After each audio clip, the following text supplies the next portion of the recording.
Welcome back to the Growth Formula. My name is Katla Mkoto. In the last episode, we spoke about how owners are the biggest obstacles in their own businesses. Today, we have quite an interesting one that fascinates me a lot. Why do smart people make bad decisions? To address that, we have again Eliah Mutaviri. Welcome back, Eliah. Thank you for having me. Oh, it's a pleasure. So then, why do smart owners make bad decisions? Shouldn't being smart automatically give you a head start to making right decisions? So that's an interesting one. I must say that. So there's the reason is this: there's a very vast difference between intelligence and judgment. That's the crux of it here. So when it comes to intelligence or being smart, you can be smart at school, in class, you're doing your degree, an A+ student, great. But business is not about intelligence. Maybe invention is, but business is not about that. Business is about making a judgment. And a judgment is nothing to do with intelligence. So I have, in my career, even during my time when I was studying, very smart people I've met studying, right? Then coming to the career side, those smart people doesn't mean they're great business people. Actually, look at this way. A lot of great business people right now, they're not that intelligent. They don't have a lot of education. Look at it that way, and that's because business is not about being intelligent. It's about making a judgment call. Look at all these college dropouts who are now big business owners around the world. So making a smart business decision has nothing to do with your intelligence. It is all to do with a judgment, because business it's not about your cleverness. It's about being presented with a situation in your business, say like, let's do that. That judgment call is what's key.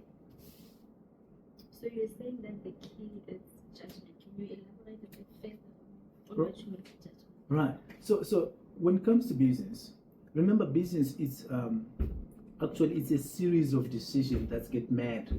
And as you confront a situation with no outcome, then you go ahead. Let's give, for example, a business is trying to acquire more customers. Then they pick a choice to say, let's go with what do you call it, Google advertising, for example. That has nothing to do with your intelligence. It is just everything to do with you made a decision to go with Google. Then if you see that it's not working, right? You can change the course. Say like, okay, now we've done Google for, 6 months, whatever the case. This is not working, let's change it. That has nothing to do with intelligence of actually the crux of. So you don't need to actually know the crux of Google advertising as a business person. No. All you need to say, do I have the right partners for this Google advertising to work? Do I have the right partners for this part of my business? And then make a decision to say, I have the right partners, I'm giving them this to work with. Then they work with that. Then if you see that it's not working, you change. So let me give you another example. You have two business people. One changes course every month. Every customer comes with their customer. Then there's one not so brilliant person, they pick their formula and get stuck to it for 5 years. Who do you think will be better? Obviously the second one. So being in business is not about being smart. No. It's about actually having the ability to make a judgment call when nobody has the answers. Business is about making a decision now when you do not know what the outcome is going to be. And having the ability to change course to say, we have done this, it hasn't worked, let's do this. And letting things run a certain course. So intelligent people, let me tell you something about them. They have a lot of ideas. Okay? Plenty, and they come at them at ease, okay? So, and that then brings an element of impatience. Because if you have a lot of ideas, the execution part takes time. You can't build a business over 1 month. That's magic. It doesn't work, right? So within being intelligent, now you've got this idea, and you keep on adding these ideas. But there's no time for the execution. Execution requires strength. It requires a longevity. It requires consistent checking, seeing that it's working. It requires you to invest yourself in it over a long period of time. But if what I see with intelligent people, trust me, I'm one of them. Okay, I have to restrain myself to say, okay, we need to stop now. And that ability to say to yourself, we are going our speed is too much, and we need to stop. It's very important, because when you make decisions following your intelligence, you will crash. And one key element that you have to utilize as a business owner, actually, when you want to make decisions which are smart decisions, not being smart yourself, smart decisions, you have to use what I call a decision filter. So what is a decision filter? So I think it's about being actually asking yourself the right question. First of all, when making a decision, you need to have facts. Not illusion, not assumptions. Ask yourself, what are the facts in front of me? And if the answer is zero facts, it's an answer. Don't create facts because you just feel like you want a decision to sway in your direction. What are the facts which are in front of me? If you have zero facts, say like, okay, I don't have information here. Go find it. Go find the facts around that. And the second aspect, ask yourself this question: what assumptions am I making? Because remember, decision making, it's about making a decision now where you don't know the outcome is going to be. And there's an element of assumptions, right? Then ask yourself, what am I assuming here, right? With that, then take me to the third stage. Ask yourself the third question to say, what if I'm wrong? Because we are not Superman here. This is actually being practical. What if I'm wrong on this? What is the cost of being wrong as well? Because remember, businesses in decisions in business, they cost money. Once you invest into something and you come up to be wrong, somebody's going to pay for it. I call it school fees, okay? You pay all your mistakes, somebody's going to pay for them, okay? Your experience you get in the business you're working in, your employer is paying for that. Your employer pay for your mistakes. That's how life works. So when you walk out there and say, like, I've got 10 years experience, ask yourself this question: who paid for your 10 years experience of your mistakes? That's the reality of it. Ask yourself, as a decision maker, what is this decision going to cost me if I'm wrong? Then I think another element to add there is this: ask yourself to say, if I'm not emotionally attached to this decision, will I make it? Because one challenge which happens with us business owners or founders out there is that once we pick a position, we kind of try to find information to support that narrative that we have. So you're looking for confirmation bias to say, this is the right way to go, we need to do this. So you're kind of looking for information which supports that notion, instead of stepping and saying, like, listen, is this really, what facts am I basing it on? If it goes wrong, what is the cost? Some decisions are irreversible, and some are very painful to reverse. Just imagine investing in a completely new setup, a new branch, right? It requires money. You sign a 3-year lease, right? That's a permanent decision that lasts for 3 years. If you want to get out of that lease, you're going to pay a huge penalty. So you've got to ask yourself these questions as a business owner and say to yourself, am I in a position, am I equipped with facts? And also say to yourself, if I wasn't the one who is making this decision, would the other person or the person who disagrees with you, right? What would they say? Somebody who disagrees with you on making this decision, what would they say? That helps you to make a very good judgment call. If I wasn't the person making this decision, if I'm not emotionally attached to it, will I still make the decision? So that, I think that decision filter will actually help you make a good judgment. Remember, nobody is the crystal ball and the right answer. But if you go through these steps, it actually helps you filter that. But the challenge with very intelligent people is that their confidence as well becomes a challenge. Because you're so confident and you're going at this speed that, you know what, I know it. I have done it. I know it. I'm going to do this. And that's one of the challenges. That's why you find intelligent people making bad decisions. Then you find those who are not so clever, but just following this, for example, this decision filter, and make great decisions. So there's a great business owners out there who are not so clever, but they just understand that business is about judgment, not intelligence. I like it when you mention that business owners, like when it comes to being intelligent, it's more like there's also a little bit of arrogance there. They want to, 100%. yeah, like they believe in their own abilities. Yes, 100%. And would you also say that one of the things maybe that might cause these kind of bad decisions to happen is because they don't seek counsel from other people? Like they're more only relying on their own knowledge and their own expertise. And that's where I 100% agree with you. That ego, it's it's one of the most dangerous things that we actually have as humans. But on the other side of it, let's not crush ego, okay? It's also one of the things that help us to push forward.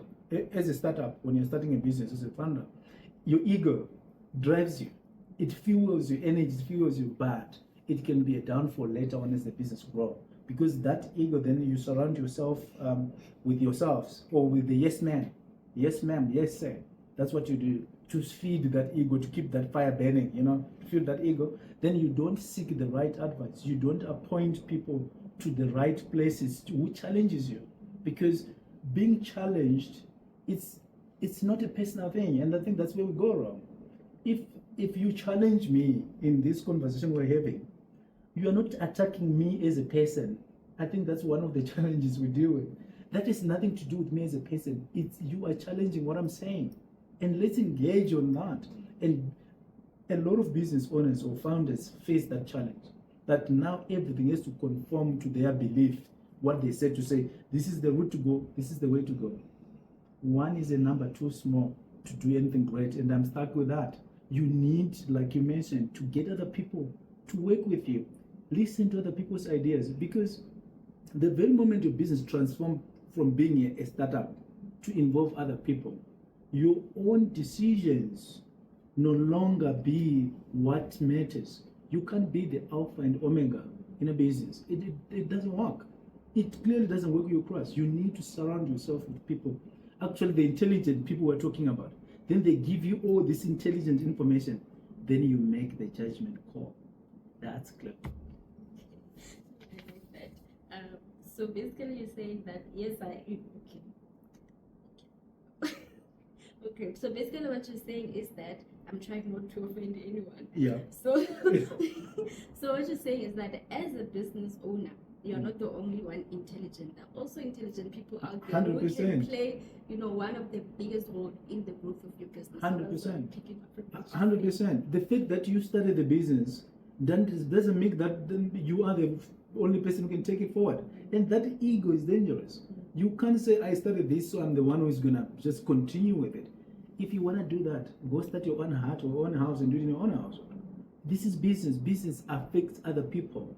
You got to let other people in. And remember, that bottleneck I think we spoke about in the previous episode, we were talking about the most dangerous person in the business is yourself. It's that intelligence that you have, that you utilize at the beginning of starting a business, might be your own downfall. Because now you sit there and say, like, nah, this is my business. That mine is the danger. There are people who are great at other things than you.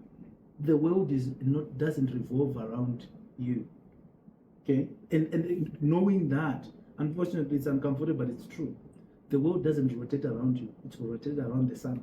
If you realize that, you will be better. You actually know that you need other people in order to do great in your business than just yourself.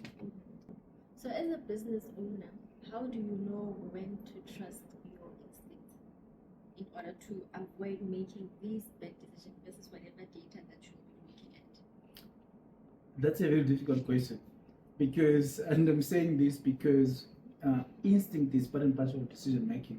But at the same time, financial data or the data that you are facing as a business owner or an entrepreneur is key. Let me say this before I come to answer you. So I believe that there are decisions where you gotta go look at the data and see where you're going. For example, if you look at your past month's performance, you can't use your excitement or whatever you're feeling that day and say, we're the great man. You know what I mean? You can't do that. So you need to go back to, on that instance, you need to go back to your systems and say, like, run me a report. Let's see what we actually did last month. What made sense? What did we do wrong? What did we do right? That there's no two ways about that. That's past. So I would say, when you're looking at what happened in the past, use data, because what has already happened, there's trace to it. So even if it might be an idea, right? You want to start a business or whatever the case is. A lot of people started businesses. Go learn from their mistakes. Don't go use your whim or like just your instinct to say, I want to start this business. This is why I'm going to do it. A lot of people have already done it. So I'm saying in areas where a lot of people have done these things that you're trying to do, why not go look at the data so that you don't repeat the same mistake which they've done? Because as we live or as we run our businesses, our mistakes, we are making them public. We are leaving the traits. Right now, we know that 68% of companies fail within the first 5 years, right? This came from history. So as a business owner, now you already know that when you're starting a business, you are 70%, 68 to 70% short. Your survival rate is 30%. You see, so that's where data is important. Then you don't repeat the mistakes. You already know in the 5 years, if I go past 5, I'm more or less there. But I've got a 70% chance of failing. Then that should change your mindset. Then where I see that where you need to use your instinct, and that I don't have a right or wrong answer to that, I can only talk about myself, is that certain ideas or idea generation, when you're coming with ideas, I think that's where your instinct has to come from. When you strategize in your business or when you want to come up with certain ideas, that's you gotta use your instinct to say, now is the time to do this. Yes, get your people to support or to have a look at data, but your decisions should go through that filter which we spoke about earlier to say, right, guys, I think now it's time to venture into this line of business, or now let's acquire that business, or now let's sell this branch, now let's do that. Those decisions, you can make them by instinct, but let the data support it. So yes, there is instinct involved, but I'm saying always have the data or the history that is there. For example, was reading in the news now. I don't know if you know, Mr. Price have expanded and they've gone overseas and they've got NKD Group. It's a group of retailers in Europe that has been doing great, right? But the board of Mr. Price made that decision, right? Yes, the data is saying this is not doing well. That business hasn't been doing very well, right? But we'll be surprised to find out that it was a good decision. Maybe they are seeing an opportunity. Then they made their judgment call and bought it. Maybe it's a bad decision. Maybe it's a good decision after all. You see, so that's where I would say, when it comes to business, there are times where you gotta make these decisions.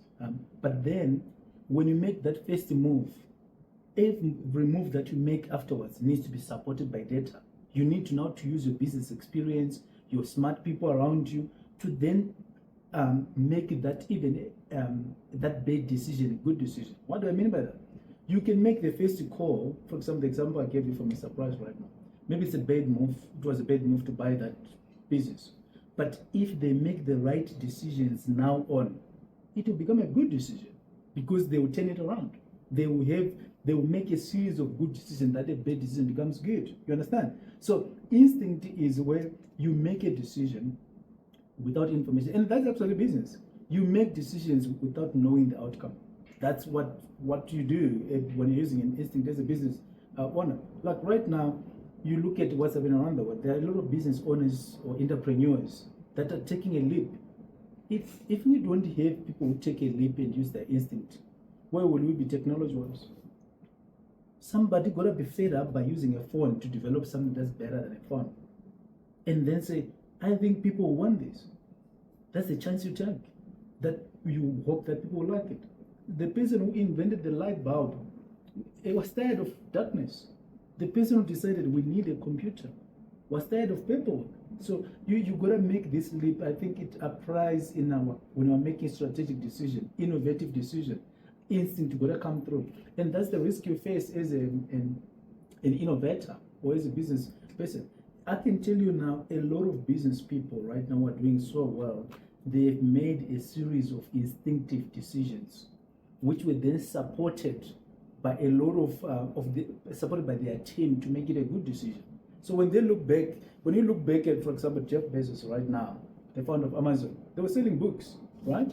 But they're one of the greatest retailers out there right now. Then they said, okay, let's stop just doing books and start getting venture into all this, right? It's not just Jeff's point or idea that make it happen or possible. There's a series of people behind that who made it possible. Do you know that Samsung was actually a grocery store selling dried noodles? Do you know that? That's how Samsung became. That's how it started. But look at what it is now. So somebody take a leap of faith and say, like, let's get into the electronics. But they were a grocery store selling dried noodles. That's the beginning of Samsung. So as an innovator, as an entrepreneur, you need to have that instinct. You need to have that to say, let's do that, and then support that. That's how businesses grow. If you do not have that, if you are comfortable with the status quo as a business owner, it's going to be challenging to exist. You need to challenge the status quo. If Samsung didn't challenge to say being a grocery store alone is good enough, do you think we have Samsung phones today? Of course not. Right now we're talking about Mr. Price's decision to go and buy a European retailer, right? And a lot of the media, I don't know if it's the media or whatever the case is, they'll be knocking that decision. I'm telling you, that board executed that decision properly with the exchange rate differential between the euro and the rand. That can be very, very, very good business decision. You understand? So there's times where you make these decisions with your instinct as a business owner, but then when you support it with a lot of better tactical decisions, so I'm talking about strategic decisions. You support the tactical decision, the operational part of it. You make a leap to say, Samsung said, let's get into electronics, right? They went into electronics. Then they supported better, get innovators, get the people who know this line of business, and look at what they become. And that does not only apply to business, that's applied to everybody when you're making a personal decision. There are certain things that you make, certain decisions that you make just by whim, to say, you know what, let me buy that house. Sometimes it's not just supported by any form of data.